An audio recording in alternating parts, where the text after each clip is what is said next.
I know many of the people who are signed up today are here because they already know me. You might be a client, a friend, or a former student.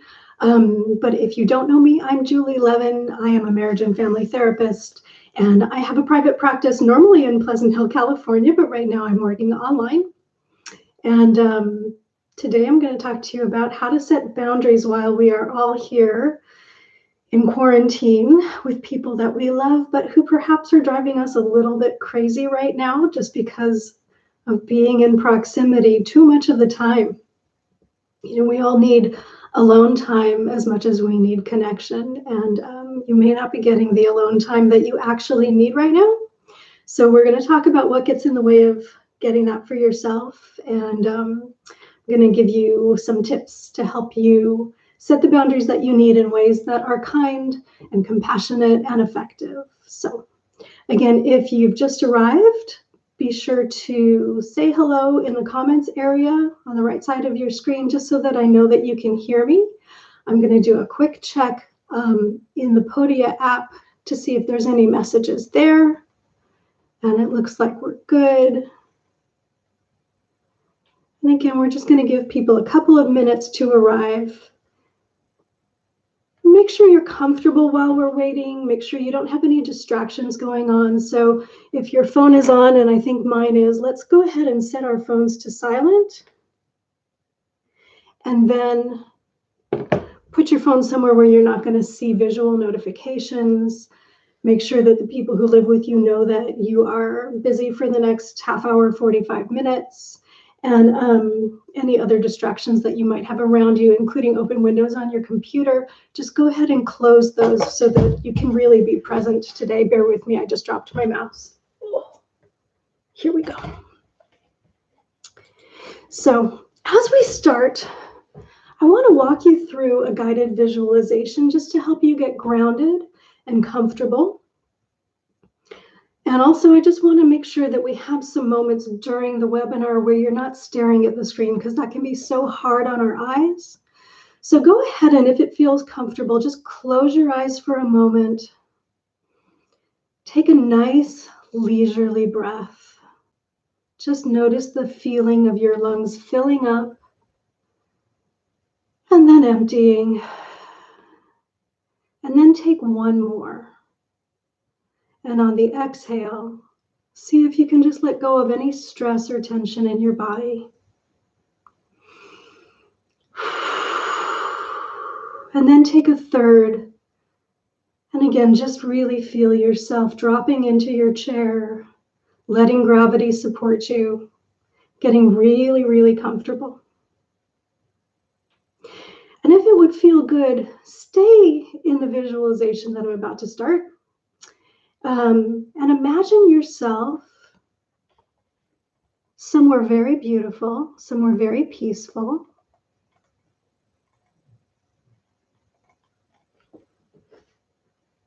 Where it's quiet and you can really just hear yourself think. And allow yourself to really notice what's happening inside, especially around this idea of setting boundaries. You're here today because there's something that you really wanted to get from this webinar. There may be somebody in your life who it's hard to say no to. It may be hard for you to ask for help. So just listen inward to what you're really hoping to get out of this session today. And again, if you'd like to, you can just type in the comments whatever you'd like me to know that you're hoping to get out of our time together today. And then again, if you want to close your eyes or keep a symbolic boundary would look like for you. So it might be a force field around your body. For some people, it might be that very thick glass that they have in banks between the customers and the tellers. That might be your boundary. You can see through it, you can hear, but it's going to protect you, right? Or your boundary might be something a lot more energetic or fluid. I knew somebody once who visualized standing on the inside of a waterfall and have everybody else on the outside of the waterfall. So whatever that boundary is for you, go ahead and just visualize it. And really just see everybody who is irritating, difficult, impossible on the other side of your boundary. And you are protected and safe and comfortable. And just stay with that for a moment. And notice what happens inside your body. As you visualize, you feel ready, you can come back, bringing yourself back to our webinar together. And I'm going to just start giving you a little bit more of the informational part.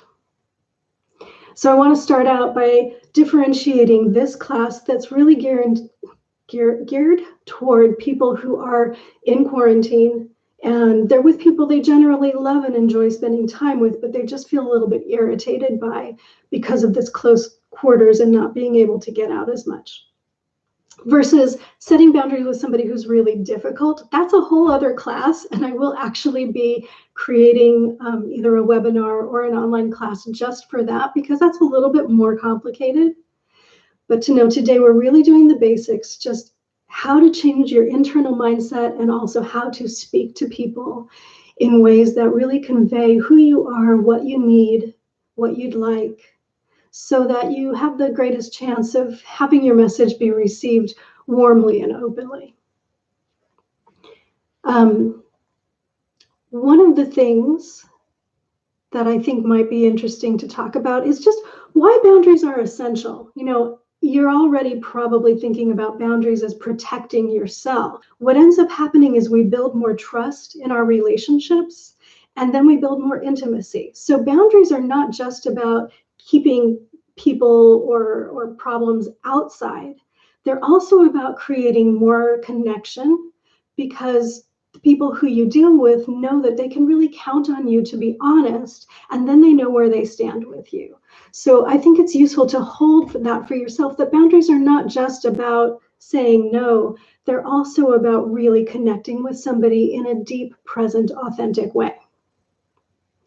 And of course, you probably already know what happens when you're not setting the boundaries that you need. So you might be feeling yourself walking on eggshells, telling half-truths, going along to get along, and that's going to leave you feeling like you've betrayed yourself. And that might be where you're sitting today. Or it could be the opposite for you. You might actually set boundaries quite often, but you do it in a way that is harmful to others. So your resentment, your frustration leaks out of your voice, and then they feel like they are bad and they're being punished. And that does the opposite of creating intimacy and trust. So you might be coming from one or the other of these perspectives, or you might even be alternating between them. And I want to help you really be honest in a way that is warm and compassionate with others. I also want to talk a little bit about why it's so hard for some of us, probably most of the people that are here today, to set the boundaries that we really need. And I think that difficulty comes because we have very early experiences of feeling like we were going to be punished or abandoned if we said no, or complained, or let our mom, dad, brother, sister, whoever know in some way that we weren't happy with their behavior.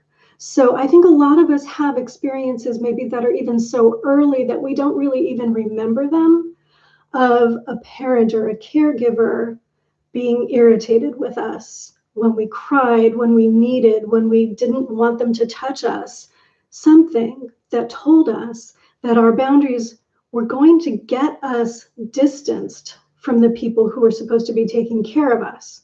And that's not okay when you're an infant or a little child. You need your caregiver to always be in close proximity with you, both physically and emotionally, so that you are safe, because little people cannot keep themselves safe, fed, clothed, all of those things. So when we're children, if our parents are overwhelmed, overburdened, stressed out, our needs can push them away or make them angry with us. And if that's something that happened to you, then setting boundaries now as an adult can feel kind of scary. at least uncomfortable. And so you might be inhibiting yourself from doing that in a situation that today would actually be just fine. It would be safe. But when you were a kid, it wouldn't be. And somehow that wiring really stuck inside your brain. So what ends up happening if that's your situation is you keep your own feelings hidden, and then you hope that other people are going to be able to intuit what it is that you need and want. And when they do intuit it, you feel very loved and seen and heard. But when they don't, the opposite happens. You feel like they don't love you. And then you might go into judgment.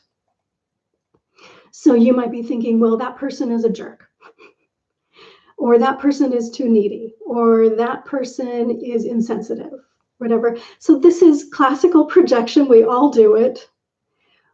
We don't want to take ownership, or we're not even fully conscious of our own difficulty asking for what we need or saying no. And so we blame and shame the other person for not getting what we need, even though we haven't been fully honest or really upfront and clear about what it is we want and need. Now you might be thinking, but I tell them all the time. We're going to go over this. I want to help you clarify the difference between explaining and complaining versus setting a boundary. So we're going to get to that in just a little bit. Before we go there, though, I just want to point out that if you do have this sort of a they should know what I need or I shouldn't have to tell them mindset, that there's some work that you're going to need to do inside in addition to setting the boundary in your relationship with others. So there's going to be some change in your self-talk and how you take care of yourself, right? So again, we want to stay away from explaining to others, cajoling, pleading, threatening them. None of this is really setting a boundary, and none of it actually works to get them to see the light. Instead, they just feel punished, and maybe they get frustrated with us, and then there's a rift in the relationship, and neither one of you really wants that, but it ends up happening. And if that happens too much over time, I've seen couples who've spent years in that sort of dynamic, and they come to couples therapy way too late, and there's already so much pain that there's no repair. So it's really important that if you are in this sort of dynamic, that you start to work on it as soon as possible so that you don't start building up anger and resentment within the relationship that really ends up poisoning it. So let's start with some of this inside work. I want you to think about whether there might be an unconscious or semi-conscious wish that the other person in your life or the other people in your life will somehow wake up and maybe know that they haven't been there for you the way that you needed, and maybe feel remorse and suddenly become this incredibly empathic, tender person who really gets you, this person that you've longed for. Just take a moment and notice if that is something that has been kind of present in your thoughts, even if you haven't been fully aware of it. Because if it has, it means that there probably is like an inner child inside of you who's been longing to be taken care of in a way that other people just don't seem to get. It's really important, if this is part of your personal dynamic, that you start practicing becoming that person that you've been longing for your very own self. You want to start thinking about being the person who always nurtures you, supports you, understands you. This, again, is very important if you've got a strong inner critic. You want to start nudging yourself away from self-criticism and towards self-care and kindness that's unconditional, where you can really validate and understand yourself so that you feel that trust that I was talking about before, the intimacy and trust, not just outside with other people, but inside with yourself. If you're self-critical most of the time, the relationship you have with yourself is not one that's safe.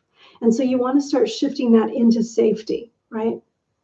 So again, there's much more to talk about in terms of this internal work than we can cover in a webinar on boundaries. But I just want you to be aware that if it's hard to set boundaries with others, and you're not getting what you need in your relationships outside, you may also not be getting what you need in your relationship inside. And that's a beautiful place to start doing this work, because while we cannot control what other people say, think, or do, we can start making changes in our own behavior. It's one of the few places in the world where we have control, especially right now. So, to continue, I want to invite you again to just close your eyes for a moment, and we're going to do a little bit of an inner child visualization to help you connect to any parts of you that have this longing from a younger time in your life. And I want you to just allow yourself to imagine going back to whatever time pops into your head. You might be 6 years old or 4 years old or 8 years old, but think about a time in your life where you really felt like you needed to be heard and understood, where you need to be cared for. And see if you can even imagine a specific place, maybe your childhood bedroom or your backyard or a park, where you can sit beside your younger self. And see if it would feel good to imagine talking with this little part of you.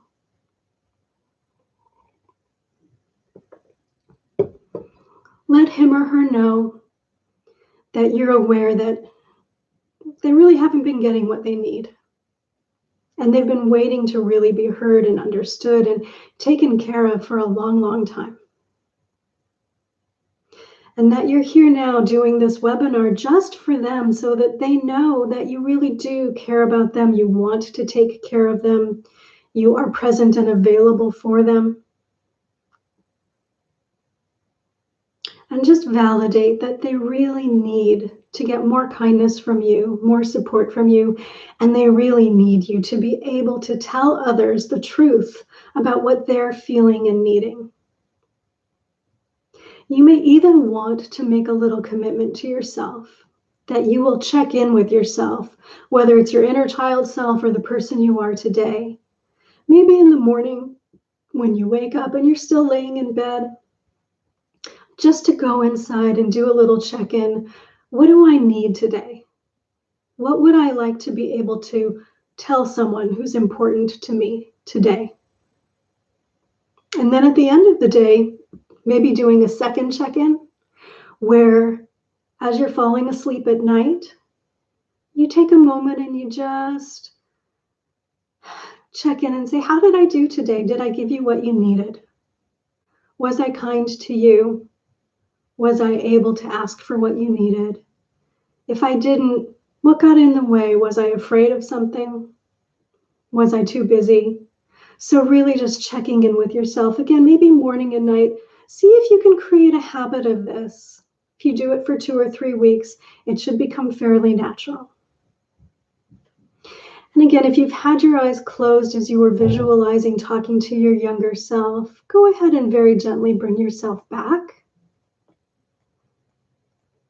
And we'll talk a little bit more about what a boundary actually is. We've just talked about what it isn't. It's not complaining, it's not cajoling, it's not pleading. A boundary is not about convincing someone else to be good to you. That never works. A boundary is actually a lot simpler, which doesn't mean it's easier, but it's simpler. It's telling other people what you need, what you will do, and what you won't do. That's it. It's not about them. And that's probably the hardest thing for most people, is really focusing inward on what are my boundaries? What am I willing to do? And what am I not willing to do? I want to give you an example. So when I was in graduate school working with clients at the very beginning of my career, I would often have people who would no-show for their appointments. I was working in a community counseling center, working with people who weren't functioning very well, and oftentimes they just could not even make a phone call and cancel their appointment. And so I would leave them messages and I would say, hey, it's Julie. We had an appointment this afternoon at 2 and I didn't hear from you. Could you call me and let me know what's going on if you're planning to come to our next session? And then I wouldn't hear from them. And I would be left hanging, and I wouldn't give that appointment to somebody else because I didn't know if this client was planning to come back or not. And finally, my supervisor said to me, you know, Julie, you need to tell them what you're going to do. So I learned from this incredibly brilliant supervisor to leave the message, it's Julie. You missed your 2:00 appointment. I really hope to see you again. But if I don't hear from you by Thursday at 3 p.m., I'm going to assume that you are not coming to your next appointment. And then I knew that I would have that space free for somebody else. So take this in for a moment and just notice the difference between asking, are you coming in?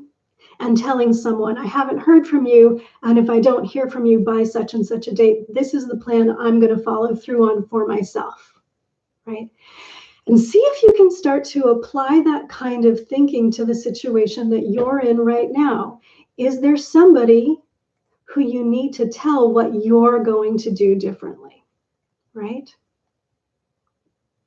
So you want to start shifting your attention away from the behavior of others into the behavior that you are going to do differently going forward. Now, what tends to get in the way of doing this is fear. So I want you to take a moment. Again, if you imagine telling your parent, your spouse, your child, what you're going to do differently going forward. So we're in quarantine. Let's say that you want to tell your mom, Mom, I am not going to support you in going out and shopping anymore. If that's something that you really want to do, you know, by all means do it, but that's scary for me. So I'm not going to drive you to the store. I will go shopping for you, but I'm not taking you with me. So, you know, that's one example. Yours will be different. Take a moment and think about the boundary that you would like to set. Make it something that's on the easier side since we're just starting out. And when you have that boundary in mind, notice what's happening in your body. Do a scan from your head down to your toes. And really see if you feel empowered by this idea of just telling the other person what you're going to do, or if there's any fear bubbling up. It might be just a very, tiny hit of anxiety. So just see what's there. And if you are feeling some anxiety, I want to address how you work with yourself. So again, a lot of this is much more about internal work than external work. So again, I want to invite you to close your eyes for a moment and imagine talking to yourself, the part of you that may be feeling afraid of repercussions if you set a boundary this way. And just remind yourself that the goal is not to get the other person to change. It's for you to become better at it, voicing who you are, what you will and will not do. And that the only thing that you can control is your own choice. So start there. And again, notice what happens. You might get some pushback from that part of you that's afraid. And then I want you to imagine reassuring that part that you're not going to do anything that feels too scary.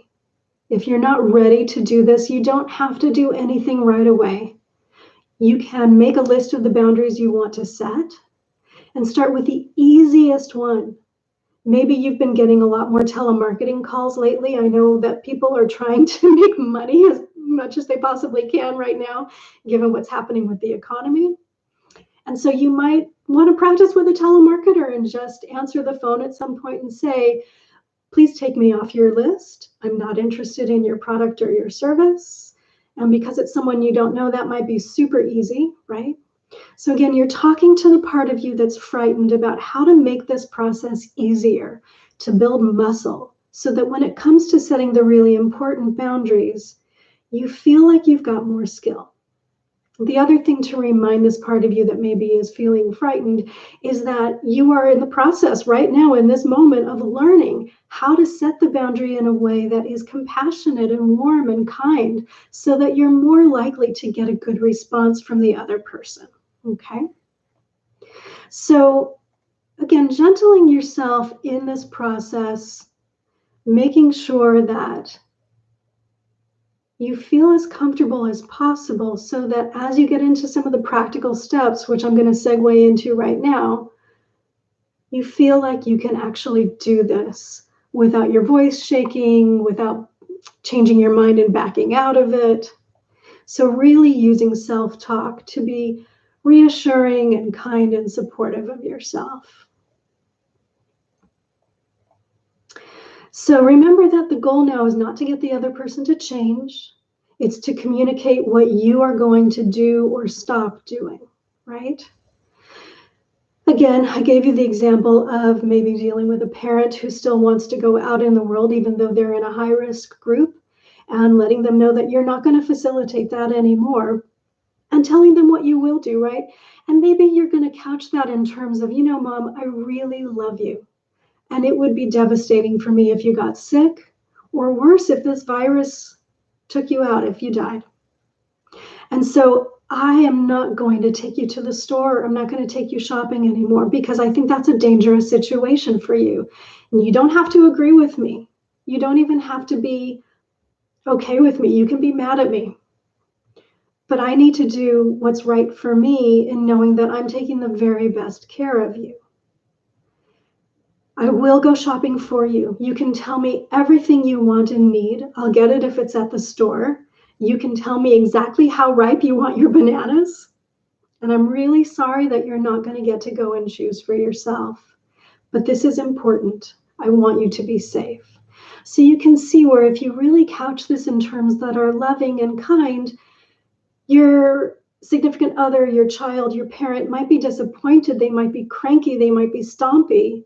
But they're going to get that you're doing this because you care about them, right?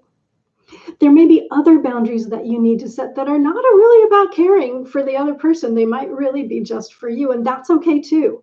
So let's say that somebody in your house listens to the TV in a way that is so loud you can't concentrate on your work and you still have deadlines. Or you've got kids who don't understand that, daddy is working right now, mommy is working right now, and I can't be interrupted. I can't stop and play with you or make you a sandwich. You're going to have to figure this out for yourself. And again, there's a warm and compassionate way of doing this. So when people start knocking on your door, interrupting you, playing the TV too loud, brainstorm with them. Let them know what's going on for you. So for example, I might say to my husband, honey, when you watch TV, I know it's not terribly loud for you, but the structure of our house is such that the acoustics make the TV volume come right into my door. It's actually louder in my room, even with the door closed, than it is where you are. What can we do so that I can get my work done and you can still enjoy your free time? Now, I have a reasonable husband and he'll work with me, and hopefully you do too. So, we come to a compromise together. He will turn the volume down. Unfortunately, we don't have good headphones. They seem to always have static, but we're online looking at alternatives to that. And I have figured out that I can wear earplugs, and that mutes the sound so that I can actually focus on what I'm doing and he can watch TV. If I'm in a client session, that's a whole different ball of wax, and he gets that. I can't wear earplugs if I'm talking to a client. And so in those times, he'll go do something else. He'll read a book, he'll go for a walk, and then I've got the silence that I need to get the work done that I need to do. So again, working with the person, again, warmly, lovingly, kindly saying, I'm really stuck. I have to get this done. And I don't know how to do it without your help. And usually that will be effective, again, with somebody who's reasonable, right? There are times where, again, you're not going to be able to get that cooperation from somebody. Sometimes my husband has his own webinar going in his office, and he's a loud talker. And so sometimes I will do what I need to do, which is get out of the house, go for a walk, listen to the music on my headphones. Or if I have a client session at the same time, I might just let my client know you might hear a little muffled sound coming through. and let the client know that it doesn't ruin their confidentiality because my husband is talking so loud he can't hear anything. Or I might ask the client if they want to reschedule their appointment, and oftentimes that's what we do. So we're working together to figure this out. Other situations like little kids. If I had little ones right now, I might do my very best to set them up with activities that keep them busy. I know a lot of kids actually have schoolwork that they have to do online right now, but letting them know for the next hour, I'm going to be on the phone with a client and I cannot be interrupted. So you are not allowed to do anything that makes you bleed.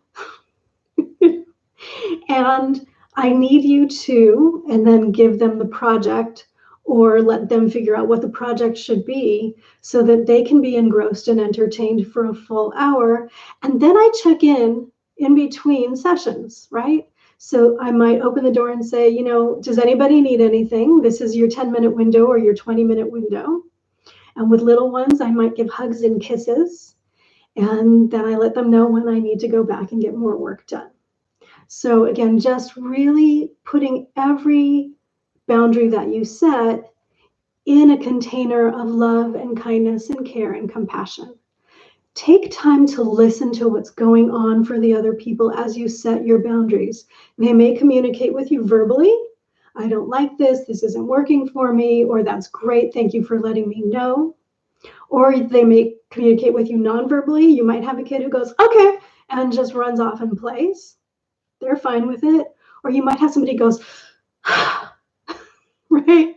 And that is a very loud communication, right? So you can be the one to say, you look frustrated.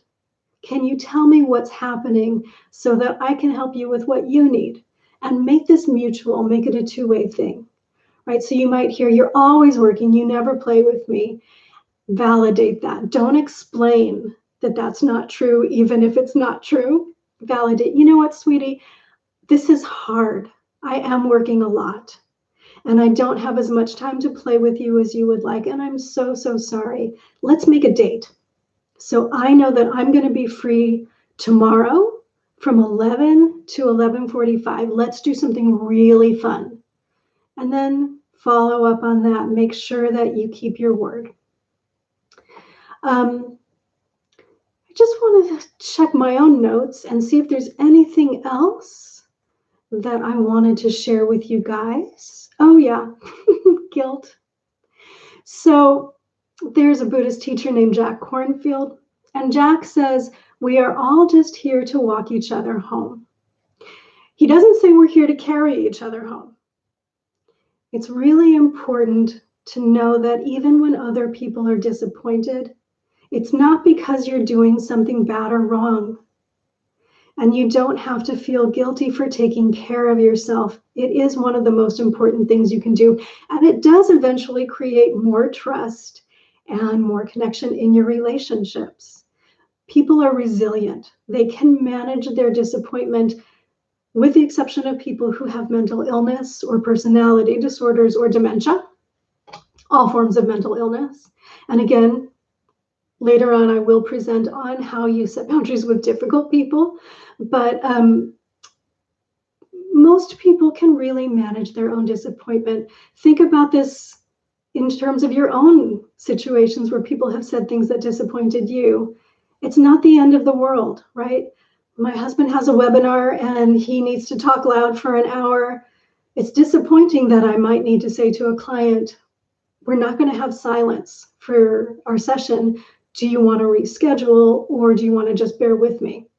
It would be great if I didn't have to do that, but it's something I can manage, right?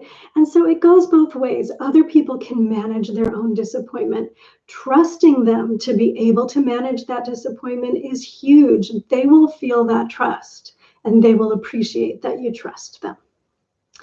The last thing that I want to talk about before we do Q&A is practicing empathy.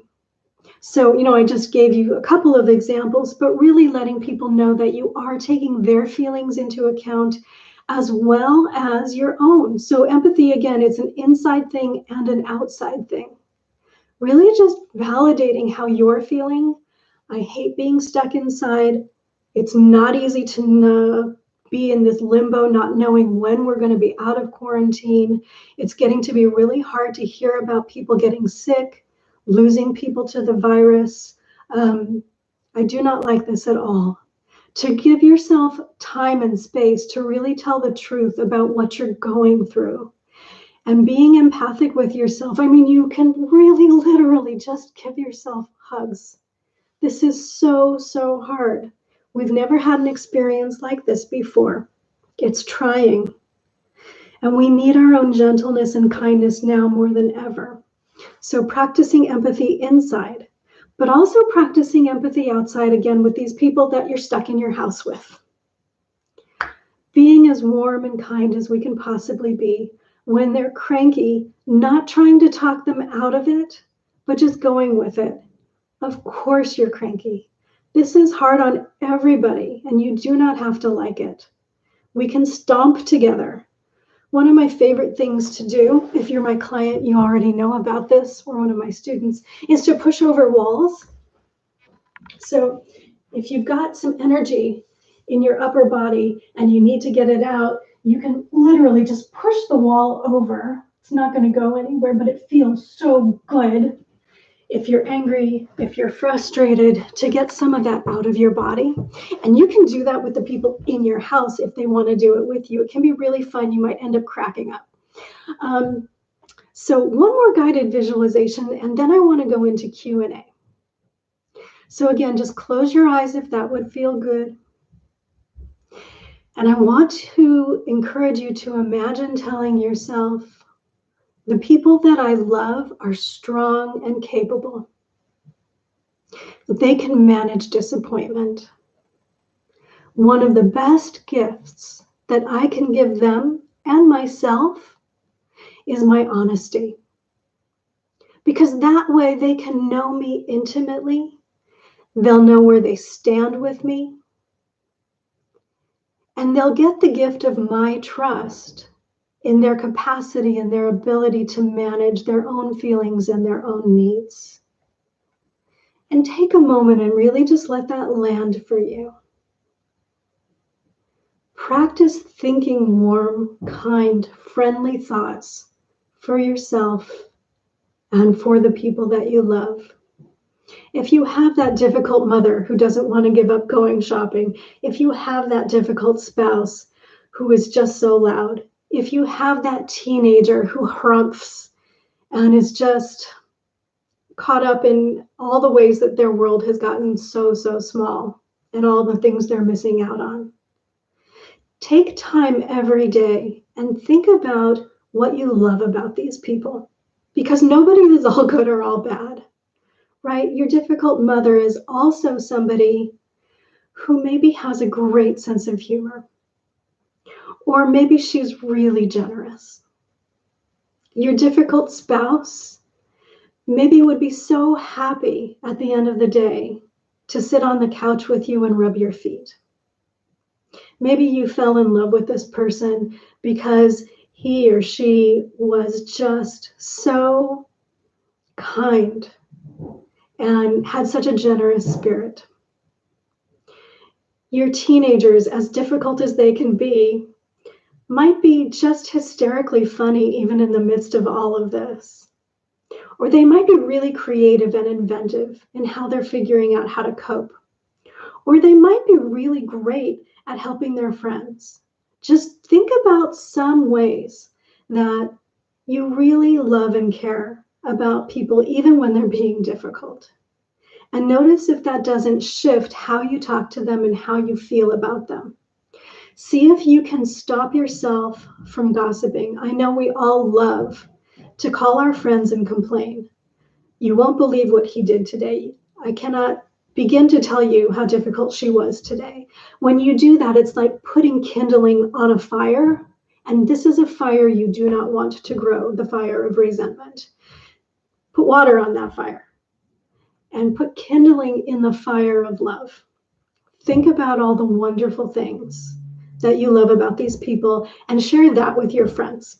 When you call someone, when you text someone, when you get online with them, talk about all the amazing things that the people in your life are doing.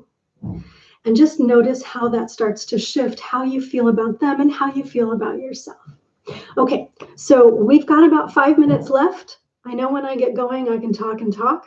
So I want to encourage you guys to type in any questions that you might have, and I'm happy to answer them. If they don't come to you until later, no worries. You can always message me through the Podia app, and I would be happy to answer any questions that you have. If you need to take off right now, I'm so glad you could join us. I hope that this was valuable for you. If you are not a current client or student and you need therapy right now, I am doing online sessions. Unfortunately, my license is only in California, but if you're a California resident, please feel free to call me, or you can go to my website, www.julielevin.com. My office number is 925-335-6441. Take really good care of yourself. Again, I'm not seeing any questions. I'm hoping you guys can hear me. I will post this very soon so that other people have access to it, or if you want to, you can watch it again. Great to have you guys today. Take really good care of yourselves, and may we all come through this healthy and safe and happy. Bye for now.